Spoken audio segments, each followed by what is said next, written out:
Breaking చూస్తున్నాం. IT అధికారుల తీరుపై మంత్రి మల్లారెడ్డి అల్లుడు మర్రి రాజశేఖర్ రెడ్డి అసహనం వ్యక్తం చేశారు. ఐటీ అధికారులు తన కూతురు తల్లిదండ్రులతో అమానుషంగా ప్రవర్తించారని చెప్పారు. టర్కీ నుండి వచ్చిన ఆయన నేరుగా తన నివాసానికి చేరుకొని మీడియా సమావేశం నిర్వహించారు. టర్కీ నుండి వచ్చిన తర్వాత తన కూతురుతో మాట్లాడానని, ఇంట్లో ఉన్న అమ్మాయితో అధికారులు ప్రవర్తించిన తీరు సరిగ్గా లేదని అన్నారు. ఈడీ, ఐటీ, సిబిఐతో దాడులు చేయించి భయపెడుతున్నారని తెలిపారు. తన కుటుంబ సభ్యుల పట్ల ఐటీ అధికారులు ప్రవర్తించిన తీరుపై పోలీస్ స్టేషన్లో ఫిర్యాదు చేస్తామని అన్నారు. ఇప్పటికే 3 సార్లు సోదాలు చేశారని, కానీ ఎప్పుడు ఇలా ఐటీ అధికారులు అమానుషంగా ప్రవర్తించిన లేదని అన్నారు. మేము బీజేపీలో చేరాలని పరోక్షంగా ఐటీ దాడులు చేస్తున్నారని ఆరోపించారు. మళ్ళీ నెక్స్ట్ ఎంపీగా పోటీ చేస్తాననే భయంతో మళ్ళీ వాళ్ళు కూడా ఇదే టార్గెట్ పెట్టుకొని అమానుషంగా చేయడం చాలా. ఎందుకంటే ఇక్కడికి వచ్చిన ఆఫీసర్లకైనా కొంచెమైనా ఇంగిత జ్ఞానం ఉండాలా. ఒక మహిళ పట్ల, అది కూడా ఒక చిన్నపిల్ల పట్ల ఎలా ప్రవర్తించాలా అనేది కనీసం వాళ్ళకు ఒక ధర్మం పాటించాల్సిన అవసరం ఉంది. తప్పకుండా అంటే ఏదైతే లాఫుల్ ఉందో ఎందుకు సహకరించము.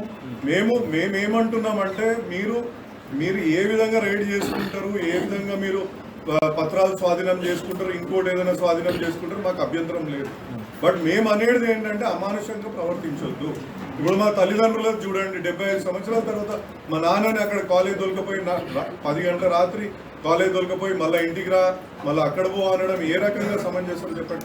ఒక ఛాతిలో నొప్పి ఉన్న మా అన్ని ఎవ్రీ ఇయర్ మేము ఇన్కమ్ ట్యాక్స్ ఫైలింగ్ చేస్తాము, ఇంకా జిఎస్టీ ఫైలింగ్ చేస్తాం, అన్ని కూడా ప్రాపర్గా. సార్, ఇప్పుడు మీరు మల్లారెడ్డి అంటే టార్గెట్ అనుకోవచ్చు, అంటే మీ సమీప బంధువులు అలా అందరి ఇళ్లలో కూడా జరిగింది, దాన్ని ఏ విధంగా చూస్తున్నారు?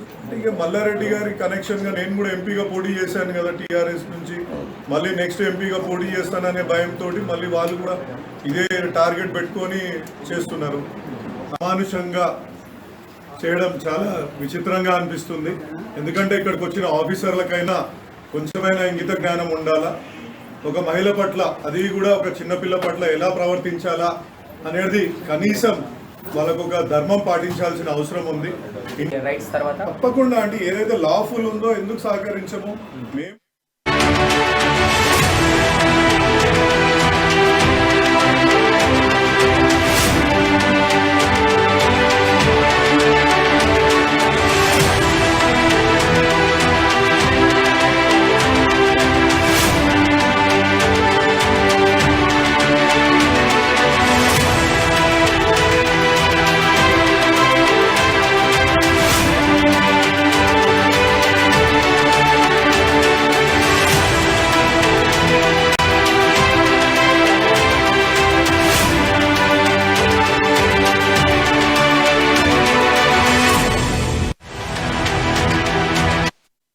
కుతుబుల్లాపూర్లోని మల్లారెడ్డి బంధువుల ఇళ్లలో ఐటీ సోదాలు ముగిశాయి.